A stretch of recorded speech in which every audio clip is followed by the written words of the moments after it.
વીરભાઈ અને જલારામ બને ખેતી કામની મજૂરીએ ચાલ્યા. સવારમાં નિત્ય કર્મ કરી સાંજે ઘરે આવે. વાળું પાણી કરી પરમાત્માનું ભજન કરે. આમ કરતા કરતા દિવસો વીત્યા. 40 માપ જેવા દાણા ઘરમાં થયા. જલારામ બાપાએ વાત કરી બાઈ વીરભાઈને કે દેવી 40 માપ દાણા આપણે શું કરવા છે?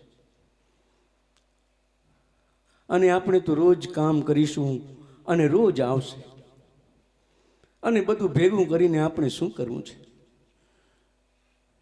હે નાથ, હું તો આપની અર્ધાંગીની છું, આપના આદેશોનું પાલન કરનારી છું.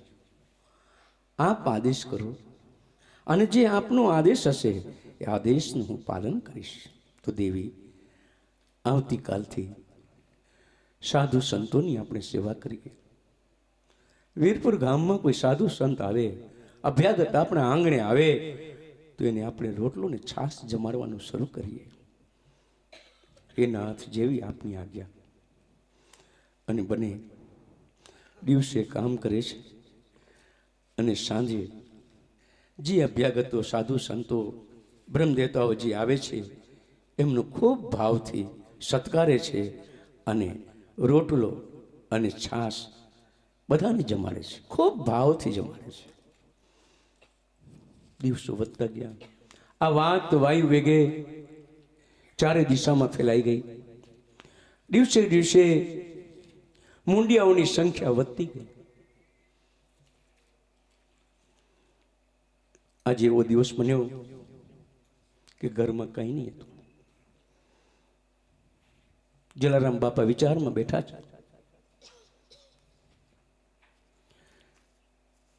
વીરભાઈ એમના ચરણ સમીપ આવી એને કહ્યું કે હે નાથ, આપ કેમ ચિંતિત છો? દેવી, ચિંતિત તો એટલા માટે છું કે આજે સાંજે જો મુંડિયા અને સાધુ સંતો આવશે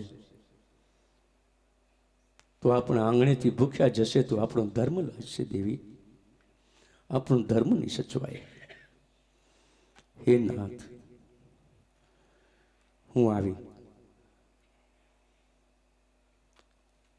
વીરબાઈ માતા પાસે જે ઘરેણા હતા એ ઘરેણાનું પોટલું લાવી અને બાપાના ચરણમાં મૂકી દીધા. હે નાથ, જુઓ, દરેક અમારી બેન દીકરીઓને ઘરેણા બહુ વાલા હોય અને કદાચ મુંડિયાને કે સાધુ સંતોને જમાડવા હોય તો કદાચ આજે એવો સમય આવ્યો હોય તો કોઈ બેન દીકરી પોટલું વાળીને પતિની આગળ ધરે ખરી કે આ મુંડિયાને જમાડી દો? પણ અમ્મા વીરભાઈ એ આભૂષણોની પોટલી બાપાને અર્પણ કરી ચરણમાં મૂકી દીધી અને કહ્યું કે હે નાથ, આને મારે શું કરવું છે? કારણ કે મારું ઘરેણું તો આપ છો અને આ સમયે જો આ ઘરેણું કામ ના આવે તો એ નાથ, એ ઘરેણું શું કામનું? માટે આપ મુક્ત મને જાઓ અને વેચી દો અને એના દાણા લાવો, એનો લોટ પીસાવી અને સાંજે આવનાર અભ્યાગતોને, મુંડિયાઓને, સાધુ સંતોને આપણે જમાડી. પતિ અને પત્ની વચ્ચેનો ભાવ, પતિ પત્ની વચ્ચેનો પ્રેમ, પતિ પત્ની વચ્ચેનો વ્યવહાર આ મહાપુરુષોના જીવન ચરિત્રો આપણને શીખવાડે છે. પણ હમણાં અમારા કચ્છમાં લાખાપર ગામની એક વાત છે. એ પણ પતિ પત્ની બને ખૂબ સારી રીતે ગ્રસ્ત આશ્રમમાં રહેતા હતા. ખેતીવાડીનું પોતાનું કામ અને જે પાકે એમાંથી પોતાનું ગુજરાન ચલાવતા. એક દિવસ ચોમાસાનો સમય છે. ખેતીનું કામ તો સ્વાભાવિક ખેડૂતને ત્યાં હોય છે, પરંતુ અર્ધાંગિનીની ઈચ્છા એવી થઈ, હું પિયર જાઉં, મારા મા બાપને મળી આવું, 2-4 દિવસ ત્યાં રોકાઈ આવું. અને દરેક દીકરીને મા બાપ ખૂબ વાલા હોય. આજે દીકરીના હૃદયમાં જે મા બાપ પ્રત્યે જે લાગણી અને જે પ્રેમ હોય છે, કદાચ દીકરાને ઓછો પણ હોય. ભાગ્ય જેવું હોય કે જે દીકરાઓને પોતાના મા બાપના ચરણોમાં પ્રીતિ હોય, પરંતુ દીકરીને હૃદયમાં સાચી ભાવના અને સાચો પ્રેમ હોય કે 4 દિવસ જાઉં પિયર અને મા બાપની સેવા કરી આવું. દરેક દીકરી માનો એક ધર્મ છે અને જાય. એટલે એમણે પણ, રૂખીબેને પણ રામજી પાસેથી આદેશ માગ્યો કે નાથ, મારી ઈચ્છા પિયર જવાની છે, હું 2-4 દિવસ ત્યાં જઈ આવું, મા બાપની સેવા કરી આવું ને ફરી આવું. દેવી, અત્યારે આપણી ખેતીનું કામ છે. એ અઠવાડિયામાં જો કામ બધું પતી જાય પછી તમે એકલા શા માટે જાઓ? હું પણ તમારી સાથે આવું. દીકરી જાય તો જમાઈ શું કામ રહે? હું પણ તમને મૂકવા આવું. પણ ના નાથ, મારે તો આજે જ જવું છે, પણ અત્યારે રહેવા દો ને, અઠવાડિયે 10 દિવસની જ વાર છે, પછી ખુશીથી હું તમને મૂકી આવીશ. તો કે નહીં, 4 અઠ બહુ ખતરનાક છે. ઘણી વાર મેં કહ્યું છે, 12 અઠ. 12 અઠ કેવી હોય ખબર છે? માને કે દૂધમાં ખાંડ નાખી આપ, પછી કે ખાંડ ને દૂધ જુદું કરી આપ, માં બીજું દૂધ આપે તો કે એ નહીં, આમાંથી જ. અને 12 અઠ પછી જોગી અઠ, ઊંધા લટકે ને આડા લટકે ને ઊભા લટકે ને, પણ એ પકડે હઠ તો છોડે ને. પછી રાજ અઠ, રાજા જો હઠ કરે ને તો એ ન છોડે, એના કાયદાનો ઉપયોગ કરે છે. અને એમ ઘરમાં પણ આવું જ કંઈ છે. અને એ જો હઠે ચડી જાય ને, કેમે કરીને પછી હરખું ન થાય. હા, રામજીભાઈએ બહુ સમજાવ્યા એમને, પણ એ નહીં માન્યા. પછી તો રૂખીબેન ખારા થઈ ગયા. તો કે તમારા બાપના સોગન છે, આજથી બોલે બીજી.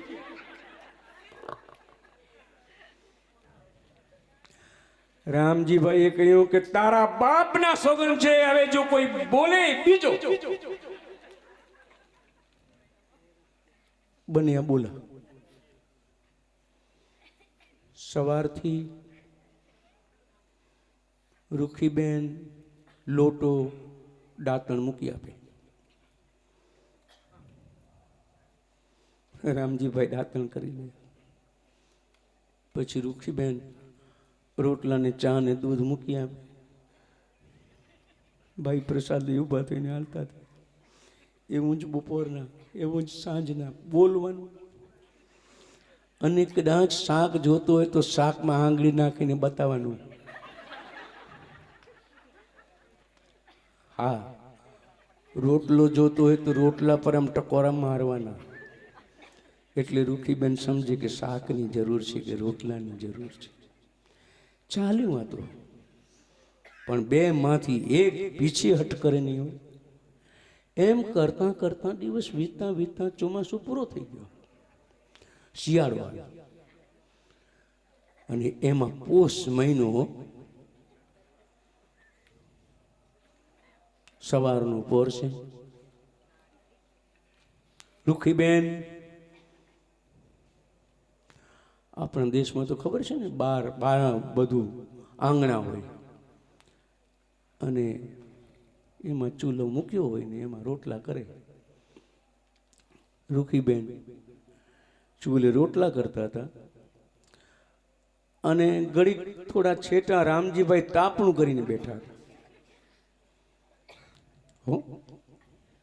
પણ તમને ખબર છે ને, આપણા આગળના ભાભાઓ ચેણીઓ પહેરતા ને દોરડું મારા બીટું આવડું લાંબુ હોય, હા વામનું. તાપણામાં બેઠા હતા, ઘડી કામ જોઈ લે, વળી પાછા તાપે, ઘડી કામ જોઈ લે ને વળી પાછા તાપે. પેલું નાળું બહુ લાંબુ, એ મારું બેટું તાપણું ત્યાંથી હડકતું હડકતું નાળા સુધી આવે. તે આમ જોઈએ તો એ આમ જોઈ લે, એટલે એમાં રૂખીની નજર પડી, ચેણાના નાળા પર પડી. કારણ કે તું રામજીને બાપના સોગન ખાધેલા, બી બોલે બીજી. કરવું કેમ? ઓઠે ગમે તે પણ હૈયામાં તો છે. એ અડગ્યો, એ અડગ્યો, અહીંયા કોઈ છે, અડગ્યો. રામજીને વિચારતો કે આ વળી અડગ્યું અડગ્યું, એ અડગ્યો. ત્યારે રામજીભાઈ જોયું તો પેલું નાડું હળગી રહ્યો હતો. રામજીભાઈને મનમાં થયું, હોનો ગમે તે પણ એની લાગણી તો છે ભલા. લક્ષ્મણ, જો લાગણી ન હોત ને તો આ રડ્યું ન કરતો.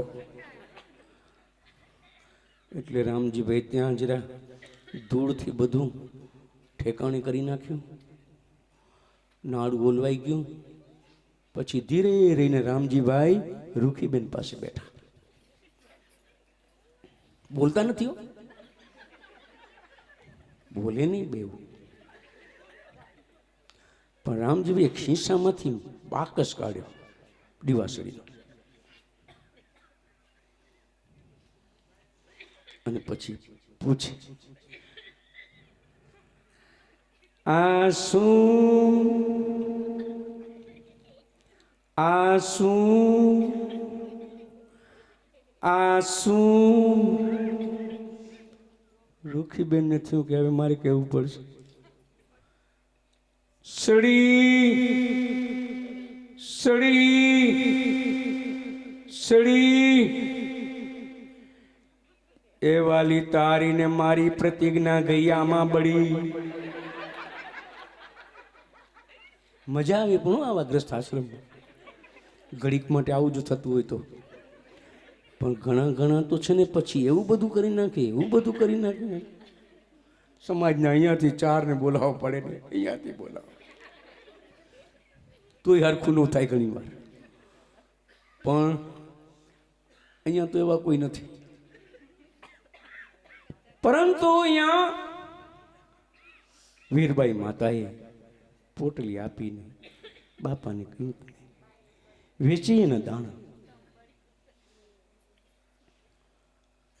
વીરપુરના કાણા રૈયાણી એમણે બધા ખેડૂતો હતા ને, બધાને ભેગા કર્યા અને બધાને કહ્યું કે ભાઈ, આપણા ગામમાં આ સદાવ્રત ચલાવે છે, જેની પાસે કાંઈ નથી અને આપણને તો ભગવાને દીધું છે. આટલી સારી આપણી ખેતી છે, આટલો સારો દાણો પાણી આપણા ઘરમાં છે, તો આપણે નક્કી કરીએ કે વરસ દાડે આટલું આપણે સદાવ્રતમાં આપવું. એટલે સદાવ્રતમાં આપણો સદુપયોગ થાય. આમ તો આપણું કાંઈ થતું નથી. એટલે ગામ લોકોએ ધીરે ધીરે ધીરે ધીરે જેના યથાશક્તિ પ્રમાણે